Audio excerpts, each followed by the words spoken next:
Teka lang mga boss, mukhang naka-jackpot dito nga ang Phoenix Suns sa backup center na si Nick Richards. Kapalit nga dito mga boss nila Josh Okogie at draft capital. Naghalimaw lang naman mga boss dito nga sa kanya naging debut game kontra nga dito sa Detroit Pistons. Ano nga ba mga boss sa naging reaction dyan dito nga nila KD at D-Book dito nga sa kanilang panibagong teammate? At kamusta nga ba bilang backup center etong si Nick Richards para sa Suns? Tara't pag-usapan natin yan.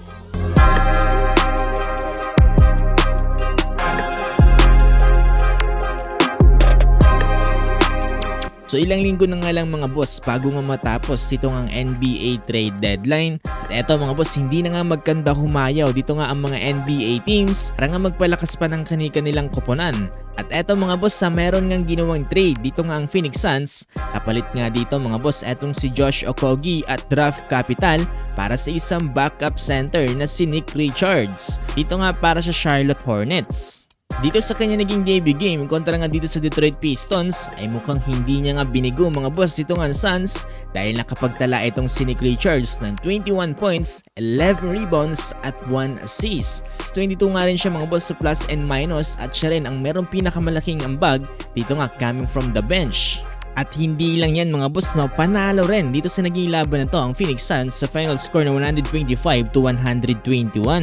Pinangunahan ni Kevin Durant with 36 points at Devin Booker 35 points. Para naman sa Pistons mga boss, eto Cade Cunningham 20 points, Tobias Harris 21 points. At eto nga mga boss na naging reaction dyan dito nga nila Kevin Durant at dito nga ni Devin Booker. Sabi nga dito ni KD mga boss, dito nga kay Nick Richards ay meron nga daw itong strong presence in the paint. Andin daw itong malaking pangangatawan na pwede talagang mag-cause na malaking problema mga boss dito nga sa rim protection. Sabi nga dito ni KD mga boss na kapag Nick Richards nga daw yung bola ay kayang-kaya niyang gumawa ng offensive end.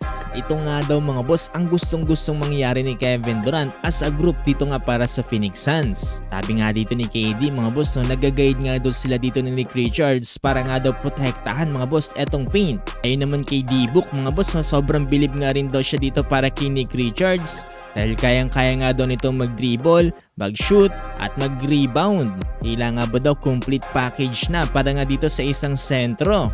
At hindi nga lang daw yan mga boss dahil nakaka-catch up nga daw kagad siya dito nga sa face dito nga na ginagawa ng Phoenix Suns. Malaking bagay na nga daw yan para sa kanila dito ni Kevin Durant. Sabi nga rin dito sa report mga boss na mukhang napakalaking importansya nga para kila Kevin Durant at Devin Booker na masaya nga sila dito sa panibagong additional player dito nga para sa Phoenix Suns. Dahil nagpapakita nga lang daw to mga boss na magandang senyales na mas mag-i-improve pa dito nga ang Phoenix Suns at nasa win mode situation na nga daw sila.